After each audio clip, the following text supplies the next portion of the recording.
खबर है जिसमें स्विट्जरलैंड में शांति सम्मेलन। अब देखिए, रूस और यूक्रेन के बीच में काफ़ी जो है वो तनाव की स्थिति रही है और काफ़ी इनके बीच में युद्ध चल रहा है। अब इन युद्ध की वजह से सिर्फ यही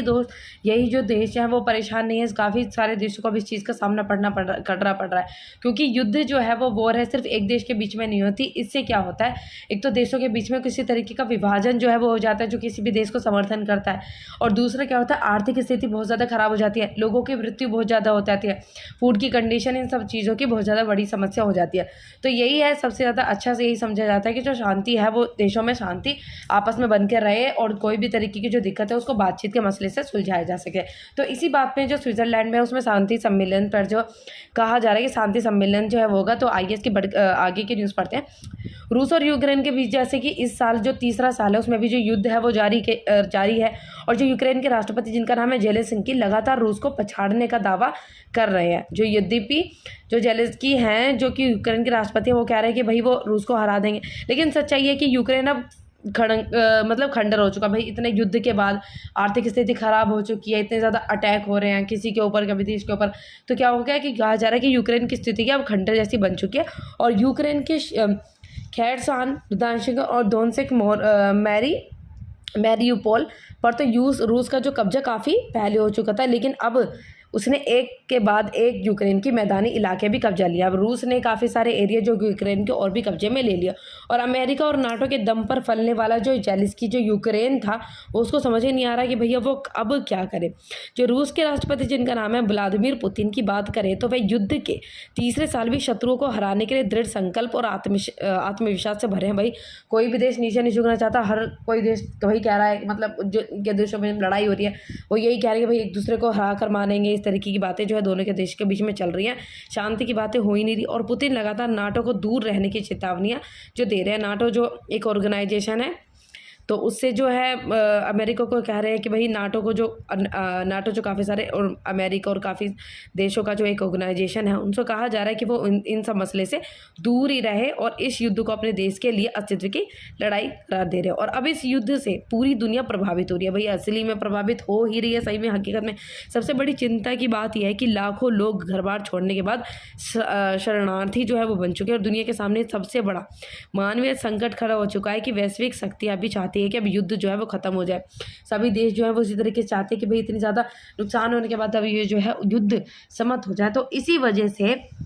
स्विट्जरलैंड ने 15 से 16 जून की अंतर्राष्ट्रीय नियमों और संयुक्त राष्ट्र चार्टर के आधार पर अंतर्राष्ट्रीय शांति सम्मेलन आयोजित करने की योजना जो बनाई है, ताकि युद्ध समाप्त करने पर वार्ता की जा सके। और इसमें काफ़ी सारे देशों को भी बुलाया गया है, जिसमें भारत भी है, और इनसे कहा जा रहा है कि भाई इस तरीके से बातचीत के मसले से इन सब चीज़ों को सुलझाया जा सके और शांति लाने की कोशिश की जाए। इस सम्मेलन में जो स्विट्जरलैंड है वो रूस को भी आमंत्रित करना चाहता है, क्योंकि भाई उनके बिना, तो उनके मौजूद के बिना जो वार्ता है वो पूरी नहीं हो सकती, क्योंकि भाई असली में जो लड़ाई जिनके बीच में हो रही है उनमें से एक देश वही है। तो इस सम्मेलन में भारत को भी आमंत्रित किया जाएगा। और स्विट्जरलैंड ने अंतर्राष्ट्रीय शांति सम्मेलन की मेजबानी का प्रस्ताव यूक्रेन के राष्ट्रपति जेलेंस्की की ओर से मांग किए जाने के लगभग 3 महीने बाद पेश किया। जो जेलेंस्की है, जो यूक्रेन के जो राष्ट्रपति हैं, उनके द्वारा इस तरीके की मांग जो की गई थी, लेकिन काफ़ी महीने बाद इन सब चीज़ों की जो है वो मतलब सामने आया है कि भाई इस तरीके के जो सम्मेलन है वो होना चाहिए, और युद्ध रोकने का प्रयासों का भारत जो है वो समर्थन करता है। भारत जो है वो भी पूरी तरीके से समर्थन करता है कि भाई शांति जो है वो देशों के बीच में बनी रहे,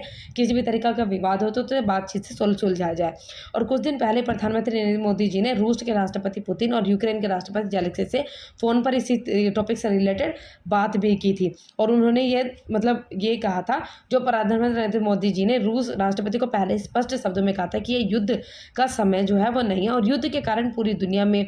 जो खान है, तेल और गैस की सप्लाई चेन प्रभावित होता है, और जिससे महंगाई बढ़ती है और लोगों की परेशानी भी बढ़ती है। भाई महंगाई तो ऑटोमेटिक बढ़ेगी, जब चीज़ें कम होंगी, डिमांड ज़्यादा बढ़ेगी तो महंगाई भी बढ़ जाएगी। और युद्ध के शुरू होने के साथ ही दोनों धड़ों में बंटना शुरू हो जाते हैं। जब युद्ध हो जाता है तो यूक्रेन के साथ में जो कुछ नाटो की जो सदस्य हैं, कुछ अमेरिका राष्ट्रीय, इस तरह से डिवाइड हो जाता है। रूस के साथ कुछ अलग ही जो कंट्री, जैसे यूक्रेन के साथ अमेरिका, ब्रिटेन, पोलैंड, फ्रांस समेत कई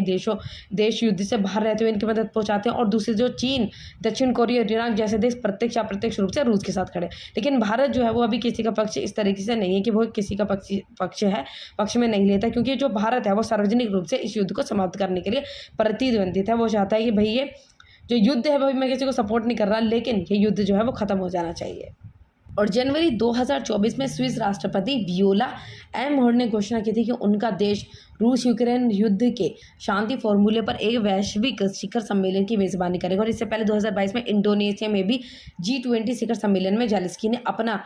10 सूत्रीय शांति प्रस्ताव रखा था और प्रस्तुत योजना का अंतिम चरण शांति समझौते पर हस्ताक्षर करना है। और उसके द्वारा ज़ेलेंस्की का कहना है कि किसी भी शांति वार्ता का उनके द्वारा पहली सुझाई गई 10 सूत्रीय योजना के अनुरूप होना चाहिए। और इस योजना में खान सुरक्षा, यूक्रेन की क्षेत्रीय अखंडता की बहाली, रूसी सैनिकों की वापसी, सभी कैदियों की रिहाई और हमले के लिए जिम्मेदार लोगों के लिए एक न्यायाधिकार और अपने देश के लिए सुरक्षा की गारंटी जो की है। लेकिन रूस मतलब कहा जा रहा है कि रूस विदेश मंत्री सर्गेई लावरोव ने पिछले ही हफ्ते चेतावनी दी थी कि यूक्रेन की लड़ाई खत्म करने से जुड़ी चर्चा तभी सफल हो सकती है जब रूस से जुड़े हितों का ध्यान रखा जाए। उनका कहना है कि तभी खत्म हो सकती है